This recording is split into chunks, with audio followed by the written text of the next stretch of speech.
Méditation du 15 septembre. Réfléchir d'abord. C'est par une bonne stratégie que tu gagneras la bataille et la victoire s'acquiert grâce à un grand nombre de conseillers. Proverbe 26, le verset 6. Le don matériel le plus précieux que Dieu ait fait aux êtres humains, c'est celui de la vie. Malheureusement, nous vivons dans une société qui la méprise de plus en plus. La vie exige donc de l'ingéniosité. Le dictionnaire définit l'ingénieux comme celui qui possède un esprit inventif, qui trouve aisément des solutions appropriées à une situation quelconque. En bref, il faut vivre de manière créative. C'est à cela que fait référence le passage d'aujourd'hui. Nous pouvons comparer la vie à une guerre contre tout ce qui menace notre sécurité et notre paix. On nous demande de faire la guerre avec ingéniosité et en suivant les conseils des gens sages.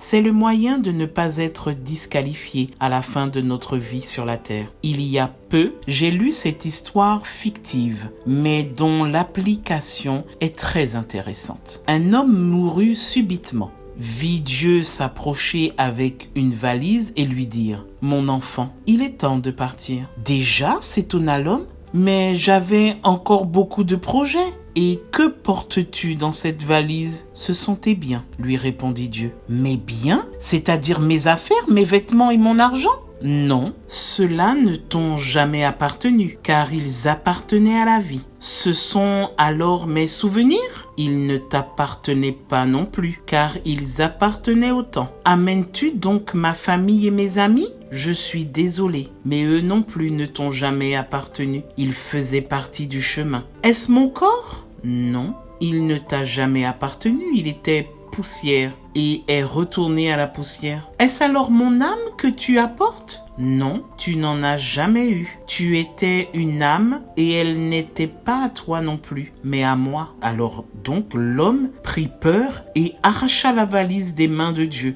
et l'ouvrit. Mais pour réaliser qu'elle était vide, avec des larmes de tristesse, l'homme dit « Rien ne m'a donc jamais appartenu ?»